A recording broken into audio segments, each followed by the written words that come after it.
we have these hypotheses that depression is caused by low levels of the monoamines or of serotonin in particular. I want to caution you against just accepting this hypothesis, just like we saw that with schizophrenia. It was kind of complicated, right?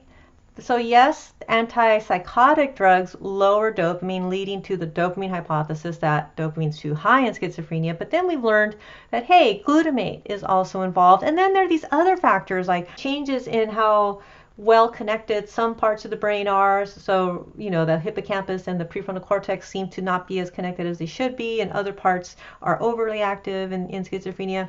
Very similar things are going to be happening in depression. And so I don't think that we should just interpret the effectiveness of these drugs as proof then that there is this chemical imbalance in the brain. So you'll often hear these in sort of the popular culture, that depression is caused by a chemical imbalance in the brain.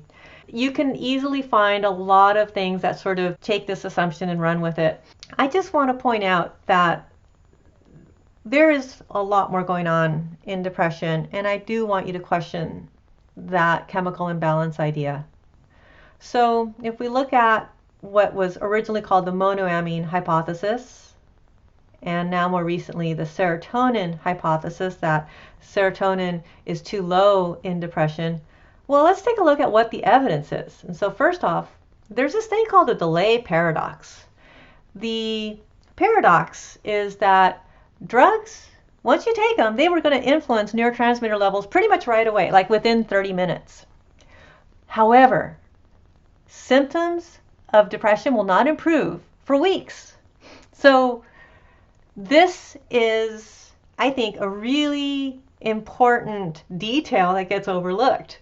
Those neurotransmitter levels are being adjusted almost immediately once an individual takes an antidepressant. And yet they have to wait weeks for improvement, at least about 2 weeks.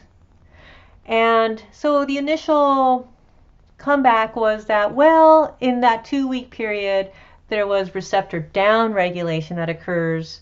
And as a result of there being higher than usual levels of, say, serotonin because of the person was taking antidepressants, in the presence of that excess serotonin, the receptors downregulated, and maybe that's what's involved in the improvement.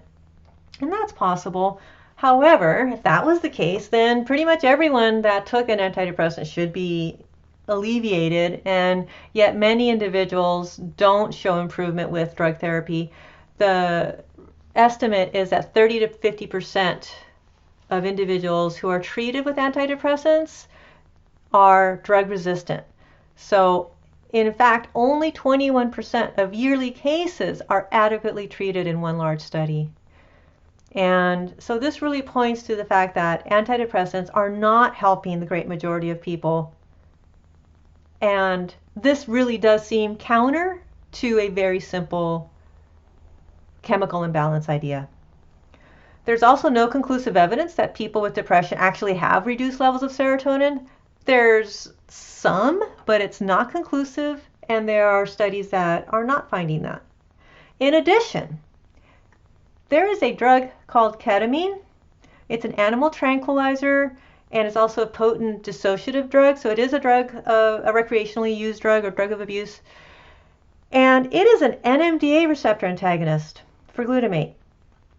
It produces almost immediate improvement in depression symptoms. And so this drug does actually improve a depressed person's mood very quickly. And a single infusion therapy will usually last for a few weeks of improved mood. And we're seeing here that a drug that does not directly affect the monoamines or serotonin is actually able to improve the symptoms in individuals, in particular individuals who are drug resistant to the monoamines or to the SSRIs. In addition, we know that cognitive behavior therapy is effective, and drugs can be more effective if paired with CBT. Again, pointing out that just calling something a chemical imbalance, I think, really oversimplifies it. and is not factually true.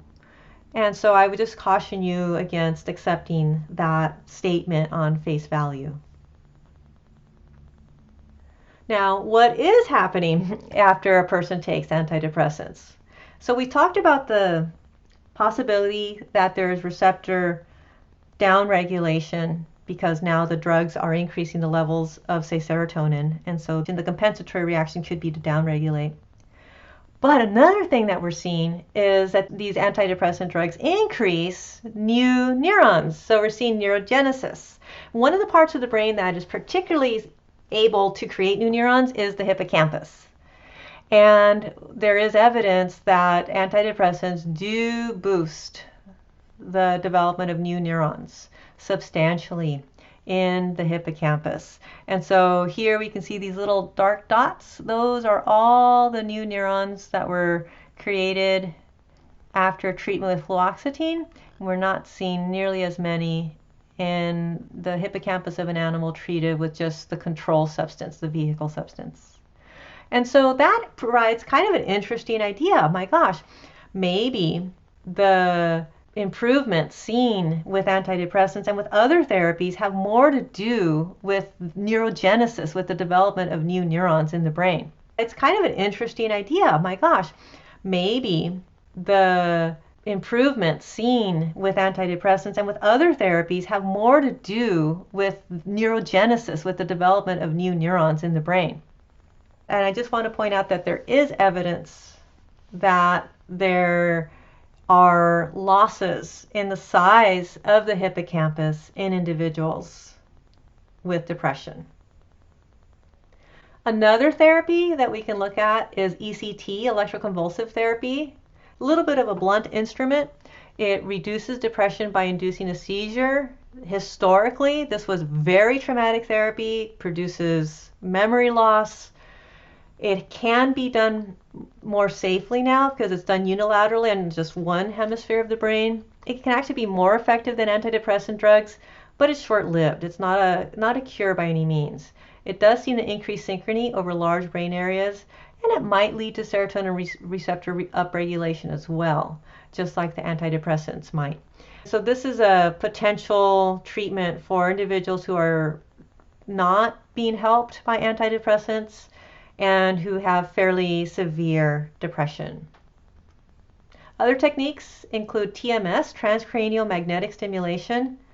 I love this because it's not invasive. So another similar approach is to implant electrodes deep in the brain. This is called deep brain stimulation. So you implant these electrodes.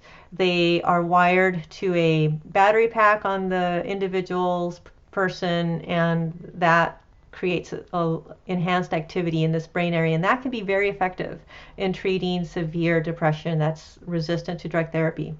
The nice thing about the magnet is that it's not invasive. You just place this magnet over your head, and it's usually placed over the frontal lobe, and it creates a magnetic wave that can increase or decrease, however you do it, but in case of depression, it's typically increasing neural activity, and it tends to be very safe and, again, helpful in treating people who are not helped by antidepressants.